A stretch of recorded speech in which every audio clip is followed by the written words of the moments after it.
Hey, this is Pastor James. Thanks for joining me for Talk It Over, which is an opportunity to talk about the scripture and discuss it and dig deeper into it that we've been meditating on and reflecting on for this series.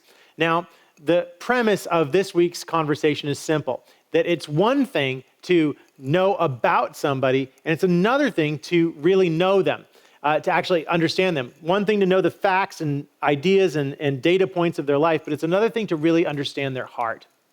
Now, my question for you today is meant to have you think and get your neurons firing, as you'd say, and start thinking about this concept in your own life. So journal this after I ask this question, or talk about it in the group that you're in.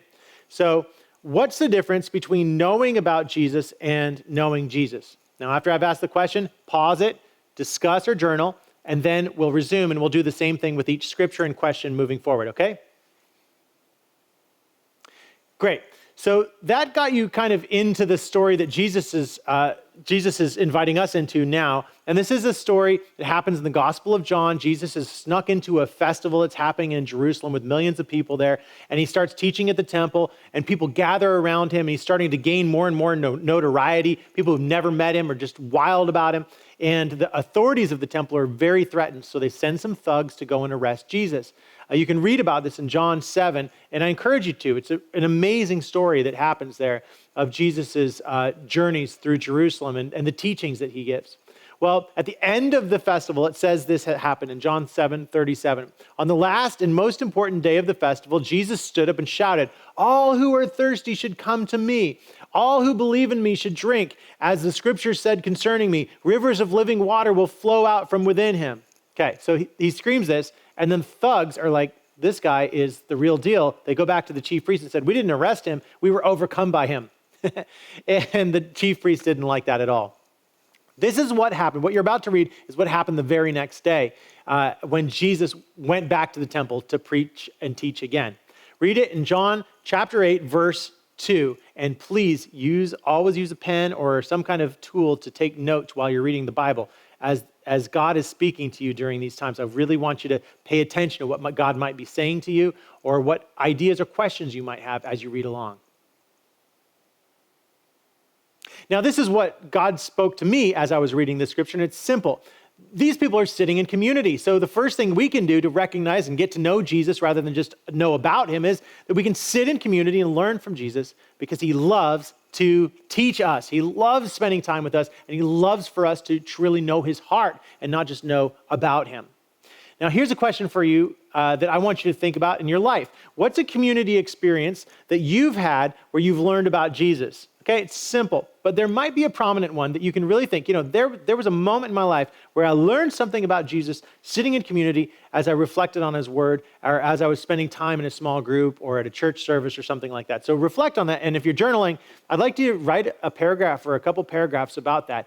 And if you're in a group, hear everybody's story because you'll be pretty amazed at how God works in this world.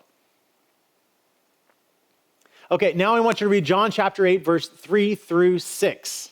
Circle, underline. Make sure you pay attention to every word. Great. What God spoke to me through this is simple. Second thing we can do to learn to recognize Jesus and really know him rather than just about him is to listen to the questions that are asked of Jesus, because the questions often reveal more than the answers. This is really talking about getting to understand other people's motivations or even our own motivations. See, these people who were asking Jesus a question, they had an agenda, and their question revealed their agenda. They had evil in their hearts. The way that they were asking Jesus if they could murder this woman in front of everybody revealed that evil. Jesus, all he did was write on the ground, and his posture showed their posture to be his calm, peaceful posture showed their posture to be so ugly. See, the question, the posture that you have, the stance you have, the way you approach Jesus or the way other people approach Jesus is really less about the thing that they're approaching Jesus about than it is about who they really are in their character and what Jesus reveals about that. Now, here's a question for you. Has anybody ever in your life publicly judged you? It could even be like a sibling when you're a kid, but try to reflect on that. Share a story. It'd be great to share those or write it down. And the second thing is, what does their question teach you? What did their public judgment of you teach you in that moment? Okay, now I'd like you to read John chapter 8, verse 7 through 9. Great. Third thing that we can do to learn who Jesus really is and the heart of Jesus is to drop every stone. He's teaching us to drop every stone you're holding over anyone because you will be made free in that moment.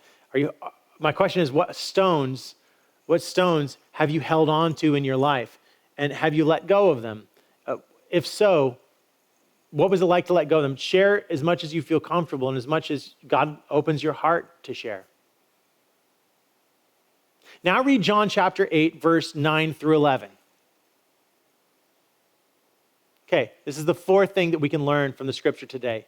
Step forward from your time with Jesus into a new future, free and forgiven. Jesus meets the woman who was caught in adultery. She really did that. But then he actually invites her into a new future. Says, you know what? This is not going to be your reputation for the rest of your life. Step out of this. It's definitely not what God's holding against you, even though the world and the society may still hold their stones against you. Jesus says, I don't condemn you. Here's a question for you. Final question. Have you ever felt condemnation by Jesus in your life? And this is pretty vulnerable. And why? And I pray that as you journal through this, that you're really allowing yourself to think about that reason that you're feeling condemnation and how you felt it and where that description of who Jesus is has come into your heart and your life. So this is our talk it over. My prayer is that as you thought about the condemnation that you felt from Jesus, you would recognize that Jesus has said to the woman and to you and me, I do not condemn you. Walk into a new future. Jesus is not the one who condemns us when we approach him with the truth of what we've done. He's the one who frees us and welcomes us into new life. See, that is truly what it means to not just know about Jesus, but to truly know Jesus. And so I pray that Talk It Over is really starting to help you grow and to wrestle with some big ideas in your own life. And as you have those conversations, share them with me. Let me know the discoveries that you make about yourself and about God. And I'd love to walk alongside you if you have any questions or if there's any way that we can help you at all. I appreciate the time we spent to Talk It Over. I look forward to spending it again sometime soon with you. Until then, keep digging deep into the scripture and keep searching for what God is saying to you in your life and learning who God really is. All right? Take care.